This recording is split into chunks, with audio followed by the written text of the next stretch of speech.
김하나의 뉴스 톡톡 김하나입니다. 오늘 제가 소개해드릴 기사는요. 뉴시스의 이승재, 하지현, 여동준 기자의 기사고요. 기사 소개해드릴게요. 이재명 체포동의안, 민주 25표 이탈 시 가결, 당 이탈표 단속이라는 제목의 기사입니다.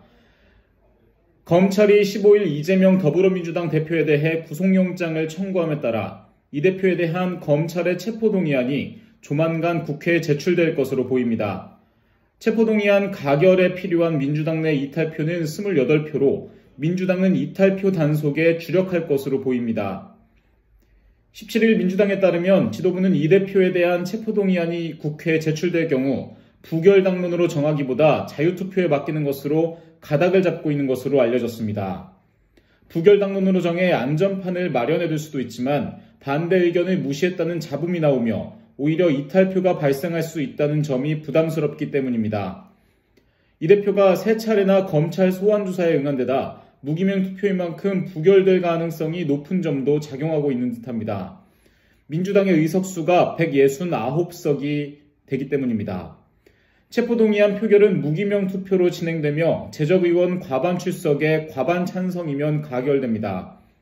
사실상 169석을 보유한 민주당에서 이탈표만 발생하지 않으면 사실상 투표 결과를 결정할 수 있는 구조인 셈입니다.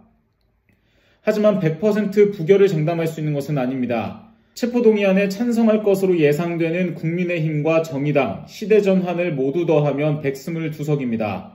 현재 전체 의석은 299석이고 민주당에서 28석의 이탈표가 나오면 체포동의안은 가결됩니다.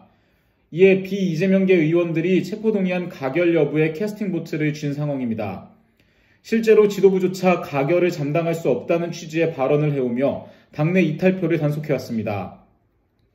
최근 이 대표가 비명계 의원들과 1대1 회동을 이어가면서 내부 결속을 다지는 것도 이를 염두에 둔 행보로 풀이됩니다. 친이재명계는 당론으로 부결을 채택하는 것이 부담스럽다며 자유투표 시 부결될 것이라고 전망하고 있습니다. 김남국 민주당 의원은 전날 SBS 라디오 김태현의 정치쇼에서 당론으로 정하는 게 오히려 부작용이 크고 되려 부담이 된다고 했습니다. 또 무기명 비밀투표라 실제 찬성표를 던졌는지 반대표를 던졌는지 확인하기도 어렵고 그것을 강제하기도 어렵다고 말했습니다. 한 비명계 의원도 뉴시스와의 통화에서 비밀 무기명 투표인데 이를 당론으로 강제하면 오히려 역효과가 있을 것이라며 국민들께도 이 대표의 문제를 전 당력으로 쏟아서 방탄을 하는 것으로 보여 오해를 더 심화시킬 우려가 있다고 말했습니다. 일각에서는 차라리 체포동의안을 가결하고 이 대표가 직접 나서야 한다는 시각도 존재합니다. 이와 관련해 한 재선 의원은 그렇게 쉽게 대응할 문제는 아니라며 상대도 고도의 정치적 계산이 있기 때문에 순순히 나섰다가는 큰일 날 것이라고 전했습니다. 오늘 이제 이재명 대표에 대한 체포동의안 구속영장이 청구가 됐죠.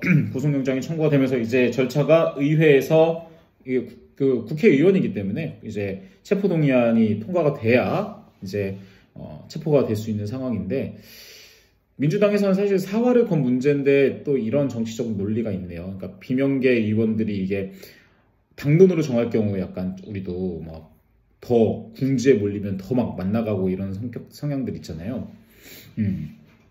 당론으로 정해버렸을 때 그거를 이제 무시하고 그냥 넘어가는 이제 체포동의안을 이제 찬성하는 그런 의원들도 있을 수 있어서 당론으로 정하지 못하는 민주당의 심정.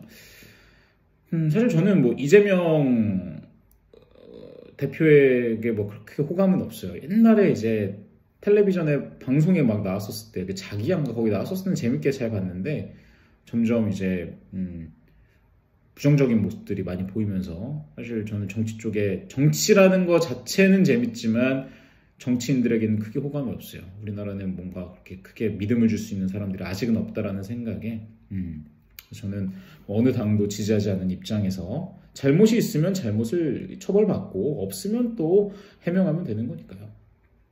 과연 체포동의안이 가결될지도 귀추가 주목됩니다. 지금까지 김하나의 뉴스톡톡 김하나였습니다.